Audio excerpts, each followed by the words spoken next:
to some longer ones that are actually scary and not just sick. I love Symmetry. I'm not sure exactly why, but I've loved it since I was a kid. Most children are messy and forgetful of their things, but not me. I knew everything had its place in my room. Everything was right where it belonged. My parents didn't have it. My grandparents didn't have it either. Not a single person in my family had it. I started referring to it as it because I truly believe that it's a thing inside of me, a stowaway that shouldn't be there but lives inside of me.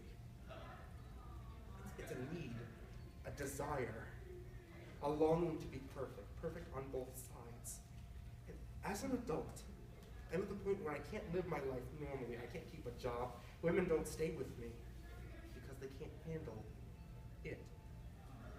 Honestly, I don't even care when they leave. I mean, they're messy, they make things difficult. They roll over to my side of the bed instead of staying on their own. They leave dishes on one side of the sink but not the other. I can't work anymore, so when they leave for the day, I have to stay at home and fix everything. It's a relief when they leave for good. That feeling never lasts, though. Eventually it comes back and finds something else that needs fixing. You may be asking, why would I seek out relationships to begin with if I can't stand them? Well, it's hard to sleep perfectly in the middle of the bed all night long without moving. Other than the relationship problems, my life is pretty much in order. But I say pretty much because there's one last issue that must be dealt with. You see, I have what's called heterochronia, or two different colored irises. My right eye was cauliflower blue.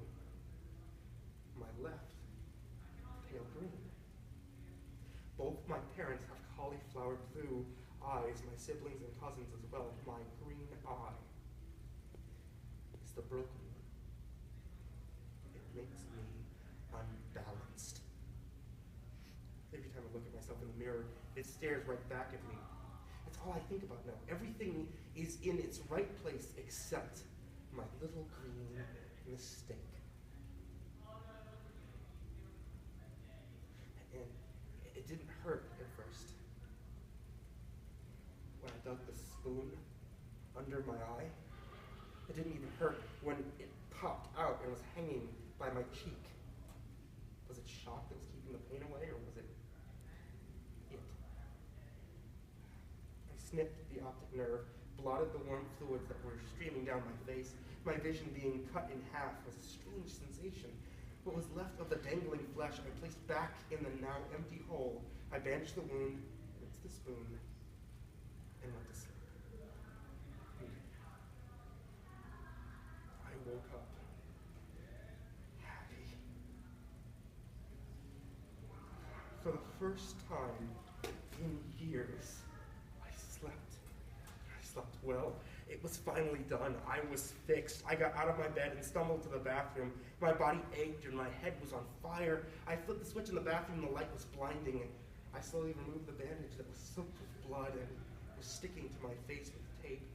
And when I looked up to the mirror, my stomach turned. Only then had I realized what I'd done to myself, and I couldn't believe it. There was a hole in the left side of my face.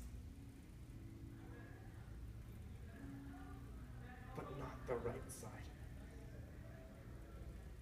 Again, it was much harder digging out the second eye. My hands were shaking, and when I dug the spoon in, I missed several times, puncturing my pupil 3 times before I even got it to the right place. Once the eye popped out, I reached for my scissors to finish the job. The blood from the previous night had dried on the blade, so the scissors didn't cut very well. You know when you're a kid in elementary school and your teacher made you cut construction paper for art projects? Did you ever try to cut too many pieces at once, but the scissors couldn't take it, and the blades would kind of fold over each other, and the paper would get pinned between them? That's what happened with my eye. The optic nerve was pinned between two blades. It was stuck, and I tried desperately and frantically to make it unstuck. I slipped on the blood and started falling to the floor. Reflexes kicked in. I let go of my eye to try to break my fall with my hand. The weight of the stuck scissors on my hanging eye was unbearable. I knew I couldn't stand it long enough to make it to the kitchen to get a knife. So I pulled it straight out of my head. I felt the flesh tear from inside my skull. I felt it rip and spew liquids everywhere. I knew I was crying, but there was no telling the tears from the blood, from the ocular fluid. And when I heard the wet slap of bloody flesh against the tile floor, I knew I was done. I knew it was done. I could live my life now without having to see people's awful, messy, uneven lives. The relief washed over me, and I knew it would last this time. I had never felt this way before, never had this much hope. And as I laid in my bathroom on that cold, wet